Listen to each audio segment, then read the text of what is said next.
people begin to, at teenage time, they begin to say, well, you know, I think I'm more of a Republican than a Democrat. I think I believe in this rather than that. I think I believe in God, or I think I'm more interested in art, or I'm more interested in math, or this interests me, or that interests me. And as they begin to do that and work their brains in a particular area, that area gets stronger. There's actually an insulation around those synapses in the brain that make that thinking much more efficient. At the same time, the areas that are not used as much in the brain begin to die out and fall away. And so it's kind of a pruning process where the strong areas of the brain that get worked get kind of hardwired in, and the areas that are not used as much drop away. And I think that's very crucial when you think about teenagers. We like to think about it as, well, they're beginning to get into their identity. And yeah, they're beginning to find out who they are or what interests them and where they're working. So simply said, teens need to understand that they decide which synapses flourish and which are pruned away. Okay, marijuana. I want to talk about the three basic cannabinoid sites in the brain that get changed when THC hit the brain. The three sites are the basal ganglia, which is simply the reward center of the brain, and I'm simplifying this, and I know I have docs here but don't, leave me alone. Let me do my whole presentation here, because it's very simplified. But I think there's a lot of truth in it. The basal ganglia is the reward center of the brain. The hippocampus is the center of the brain that's connected with memory, and the cerebellum. These are three areas of the brain that light up on an fMRI when a brain is stimulated with marijuana. So let's look at the first one, which is the reward system of the brain. And then in the reward system of the brain, what a reward is for human beings and for animals is a drug called dopamine. And when dopamine hits its receptor sites, we feel pleasure. And I think that there is, and by the way, this can be very dicey teaching in a classroom, because I've had parents that say to me, you're not giving kids a clear message. Here, you're telling my kids that marijuana or drugs can release dopamine and give them pleasure. What kind of message is this to be able to give my kids? And this is why this becomes very dicey to teach in a classroom. However, youth and adults need to get the truth, and they need to understand what's happening. And one of the things that's happening is marijuana releases dopamine. And I want to talk about dopamine for a minute, because I think that dopamine is very underrated. Dopamine is a very powerful message, and the message is pleasure. The message is, this feels good.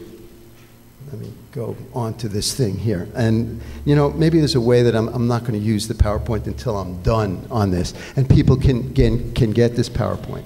But I want to say something about this. If somebody takes a drug, and inside their brain it says, oh my, this feels good, this must be a good thing. There's a way in which a drug tricks the brain into releasing dopamine and saying to you, this is a good thing, it feels good. And that is a very powerful thing on human beings. So one is that it's a powerful message. Number two, it's fooling the brain. You're tricking the brain into releasing dopamine. The third is that this is the basic neural pathway for all addiction. The reason why people, not the first time, but the reason why somebody would go and take a drug more than once is because it feels good. When I work with kids in confidential support groups, and the parents are pulling their hair out saying, I don't understand, why is my kid smoking pot? What's wrong? Why is my kid drinking? What's wrong with my kid? Why would they do it? What are they running away from? Or, you know, what's wrong? And the kids will say, duh, we smoke weed because it feels good. But I want to say that when something feels good, part of what the brain says is, I want to do it again. I want to do it again. It's a natural, it's just a natural for animals as well as human beings. I think as a result of that can cloud people's thinking. When people get pleasure from something and it really serves them, they don't want to say anything bad about it. You know, it's good. It makes me feel good. What could be wrong with it? some issues with it around this is that that kind of stimulation changes the reward system of the brain. You cannot keep changing the brain, fooling the brain with a drug without it having an effect on the brain. And the effect on the brain is it begins to change the reward center of the brain. And at the same time, there's a loss of dopamine. And, you know, this is the same thing that people hear in 12-step programs, and I just have to throw this in. In the Bay Area where I live, there's Marijuana Anonymous, you know, like Alcoholics Anonymous or Narcotics Anonymous. There's a Marijuana Anonymous, but I wonder, there is none in Mendocino County. Does nobody in Mendocino County have a problem with marijuana?